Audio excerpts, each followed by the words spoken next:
Hey guys, welcome back to another special episode brought to you by Sasquatch Productions.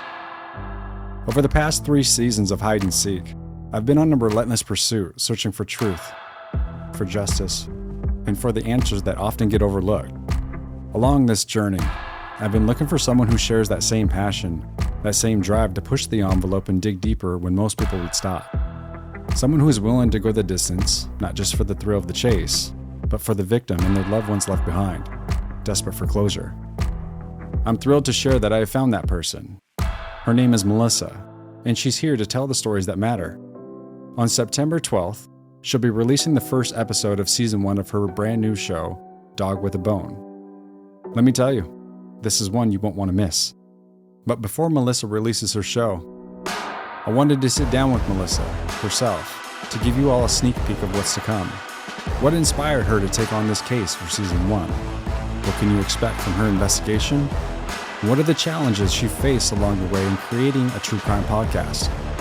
And trust me, it's been no easy task. So, without further ado, let's dive into my interview with Melissa. All right, Melissa. Yes. I remember the first time I actually had a chance to meet you, and you met me at CrimeCon in Orlando. And we had a chance to interact for a brief moment. You came by the booth afterwards and just wanted to say hi again. Did you think you'd be starting a podcast with me? No, never. No, I did not. I was more embarrassed for, previous night activities and meeting you with, just some drinks and me and super fangirling over you and just trying to figure out. I think I even asked you, like, what program do you use for editing? Like, I was just in awe of you. So, yeah. No. Very cool. I always you were fine. I was like, you came apologize the next day, and I was like, I couldn't tell. You probably didn't even remember. You're like, okay, who's this girl? Just another one of CrimeCon fans. I recall you sharing, what program did you use? And I know that you, prior to us getting to work together, you also did some work on a different show. Yes. With a different type of approach. So when did you eventually made the choice to reach out and say, hey, what do you think about us working together? When did you come to that point? I came to that point, I think, halfway through my season that I worked on Judy Petty's case, where I wanted to tell more of a story. I wanted to really do what you do and be able to tell more of a story rather than just investigating and talking about the case file. Like, I wanted to dive in deep and actually tell a good story. That was what I wanted to do for the next case that I chose. And so that's why I was like, well, let me reach out to you and really see if this is something that you could help me do. I get that question a lot from individuals that they'll want to start a podcast. And I remember just in my interview with you and just being, wanting to know, like, how far are you willing to go for this? Mm-hmm. But you also had this background with a previous case that you were working and helping out with. And what was important to me was seeing the relationship you had with that family still. Yeah. Yeah. Can you share a little bit about that? Yeah. So it just makes me smile. The Petty family is the family that I was working with when I was working on Judy Petty's case out of Parkersburg, West Virginia. And it was about a 2-year involvement. And I was the lead investigator, basically, in the sense of, getting all the interviews and talking to people and working directly with the detective in the case. I traveled to Parkersburg at least 4 or 5 times. And just really involved with the family, became very, very close with the Petty family. Judy's parents were still alive, and unfortunately, we lost Mr. Petty in February, but Mrs. Petty is still here, and I still am very close with Mrs. Petty and the rest of the family. So that was extremely important to me. And the next case was to, find another family that I could help and connect with. Yeah, I recall when we had the conversation, wanting to find the right case because, once I said, okay, let's do this, you went on the mission of trying to find that case. And I remember being like, hey, for your first one, instead of us asking maybe for some suggestions, let's have you do more of the let me go find it approach and do your own research with trying to find the state, the case, is it the right fit? And I remember when you went, I was like, we'll see if she really comes back, because that's kind of like almost like a test of the process, right? You got to go find it. And you did. And you said, I got the text message. You were like, I found the one. Mm-hmm. So tell us about who you chose and why you chose this case. Yeah. So, I just too want to say it's been such a learning process, because even trying to come up with a name, Yeah. right?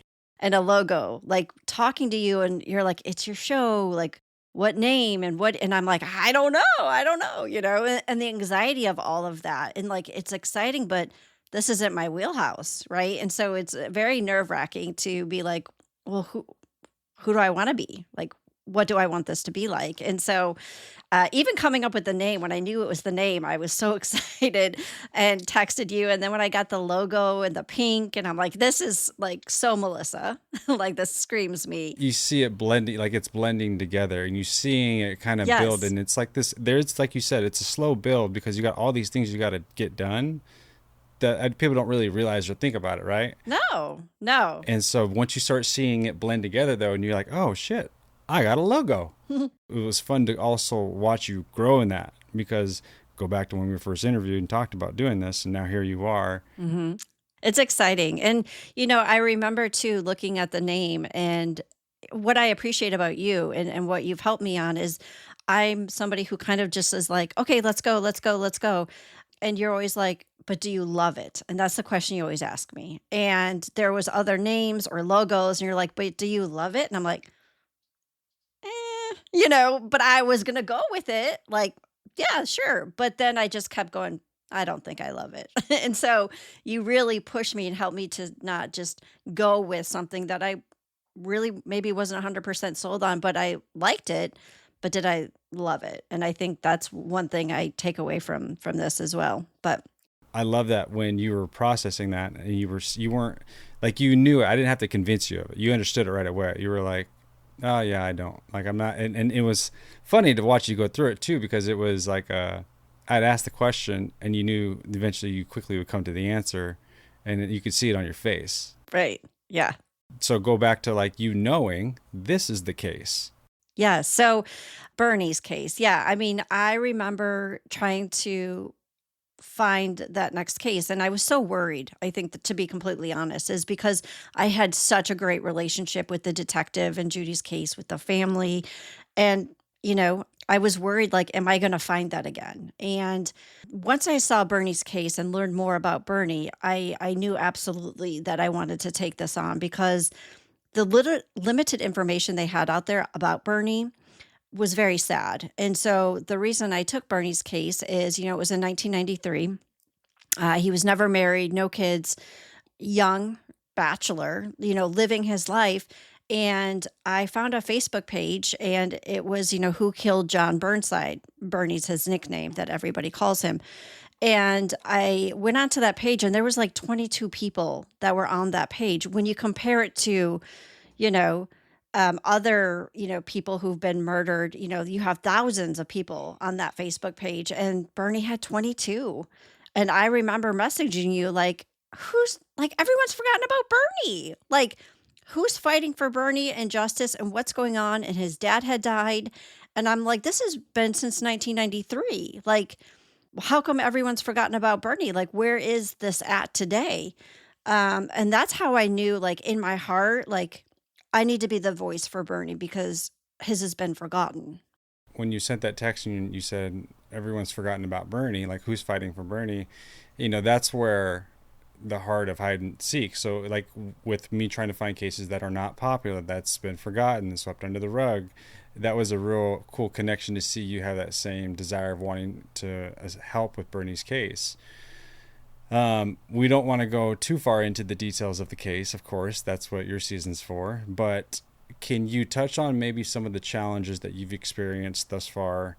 What surprised you? What has surprised me the most, actually, is the podcast side. The investigation, I feel like that's my niche. That's what I love to do. I connect with people. I can interview people. I dig, right? I'm a dog with a bone. I keep digging. The podcast side, I've never done before. And that's really been the challenge for me, is writing writing the script, telling a story, that's not my thing. I can get on and talk, but trying to write it and make it sound as good as you sound, um, I just really struggled with that. And then the whole editing thing and how to incorporate in clips and do all these things. That's really been the huge amount of time that I didn't realize. People always say it, but that's the significant part of actually any investigative podcast is the tech side. People sometimes don't, of course, they don't know what they don't know, right? Right, right. You can tell there's a lot that goes into it, from everything from a simple sound effect or a recording or storing your stuff or a transcript or, deciding when it comes to editing your episode. Shout out to Sarah for season 3 on script writing, by the way. There's a lot. Music. Mm-hmm. How do you want the vibe? What do you want this to be? And you're trying to make it true to yourself. You're not trying to reenact something. You're not trying to create something 2.0. It's, for example, Dog with a Bone. Why did you choose that name? I've been waiting for this question. I'm so excited to answer this question.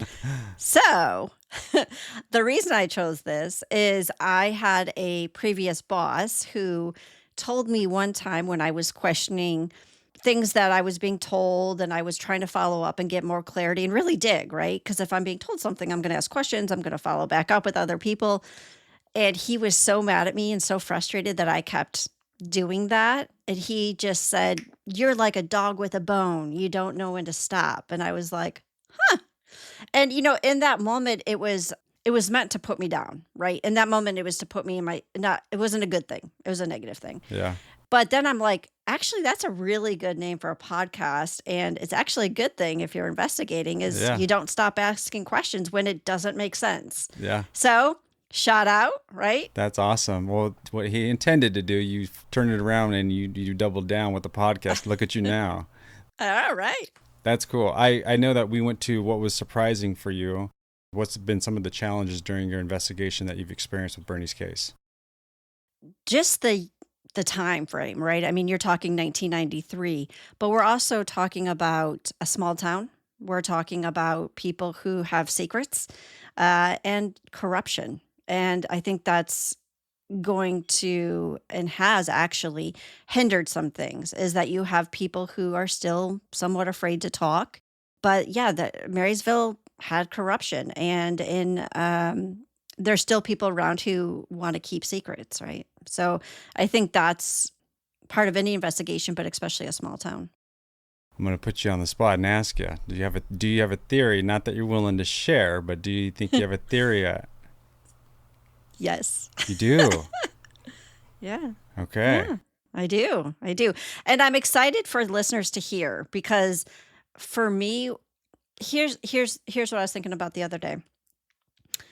And I mentioned this in the episode. So Bernie was murdered, and I don't know if we want to. So the first thing I think is fair to say is Bernie's death was initially ruled a suicide, and then later changed to a homicide. And that's just kind of where we pick up the season is to really investigate and look at why was it even ruled a suicide first, right? Given the circumstances, and that was another reason why I chose this case is because that made no sense.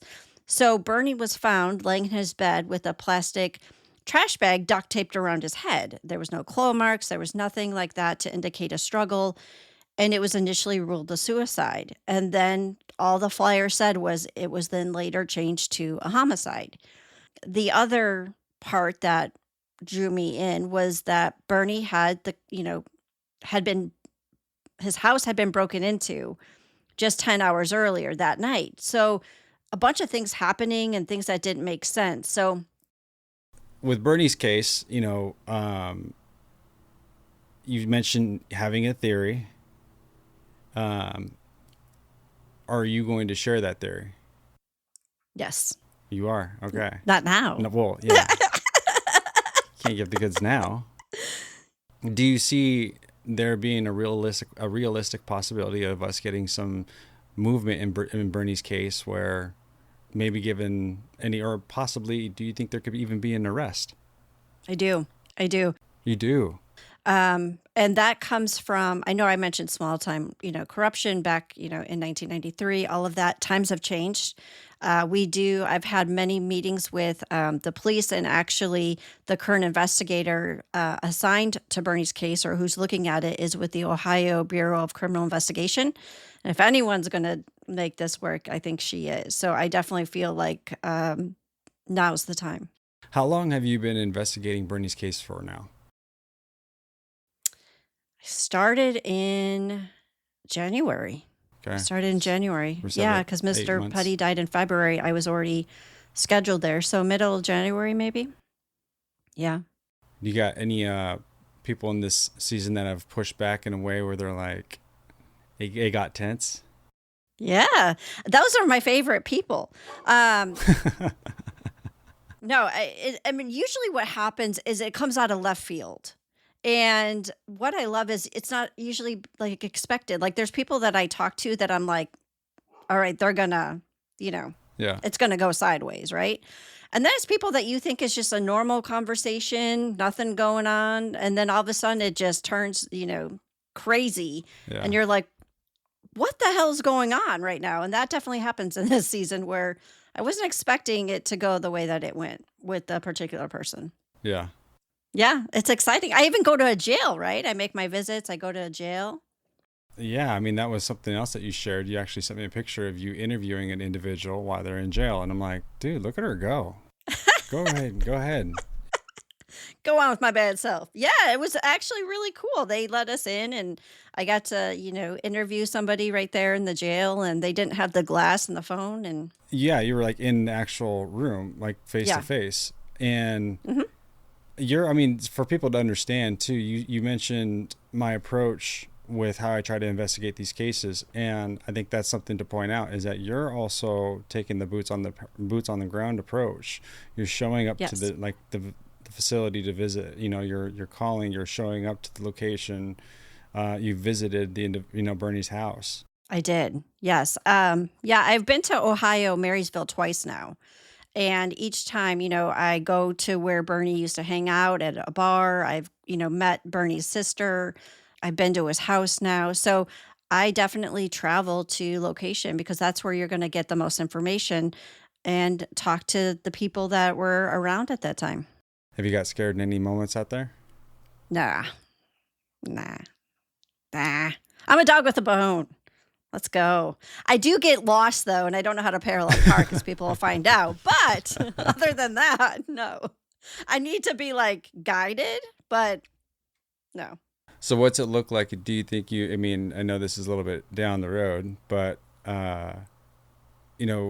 we've talked about with you being under Sasquatch Productions, you're going to be at CrimeCon with us again. But this year, you're going to have a booth with me.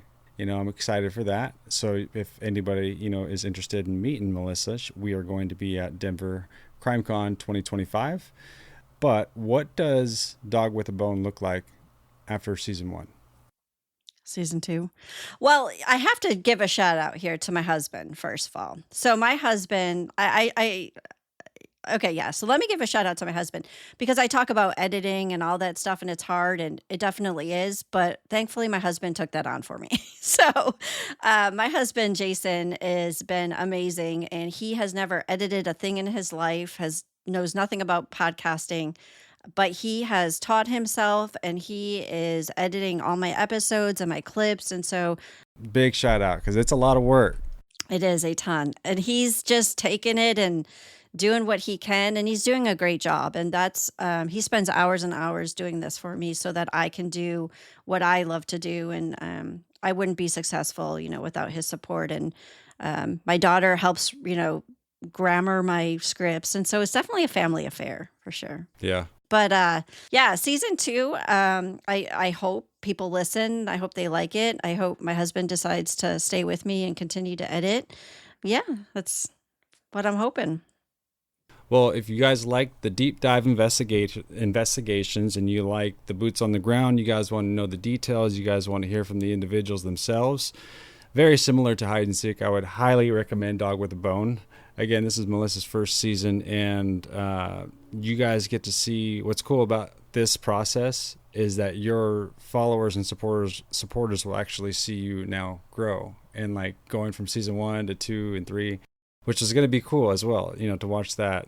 And I could tell you right now, you're lights and day. You're way ahead of me where I was when I first started when it comes to the show. So super excited for you. You're going to be on all platforms, right? So we got Spotify, Apple, Stitcher, iHeartRadio. And then you also have a Facebook group that people can get more involved in getting more of those numbers up for Bernie, right? Correct. Yeah. So we're past 22. So we're, at 400. So I'm looking forward to growing that. But I mean, that even warmed my heart to be past 22 for Bernie. And, I have photos of Bernie on the Facebook page, and I just want people to see him. And I think he was often not seen. I should mention, too, that he had cerebral palsy, and he overcame a lot of challenges in his life. And so, yes, you can join the Dog with a Bone Facebook page. It's a place where you can just kind of like hide and seek. It's a place where you can discuss the case, the investigation, your thoughts. There's things that I probably have missed or not thought of that you can, shoot me a message on there. What people did previously, and I'm sure in hide and seek as well, they send you private messages with more information. So that's a great way for people to directly reach me. And I'm hoping that people stay with me. That first episode, I'll have to say, you're always nervous about. It's like reading a book. Yeah. You got to get to episode 2 or 3, and then you can decide. So don't give up on the first chapter. Yeah, it's a lot to, like you said, it's a challenge when you decide how do I unpack this, right? And you're trying to give. You have all this information you're trying to deliver, and you're wanting to do right by the individual, respect, and you're trying to figure out how to unpack all that, right? And it's a challenge. I've had the opportunity to listen to episode 1, 2, and I'm like, hey, when's 3 going to be done? I'd like to hear what's going on next. So it's awesome. Yes. I love it.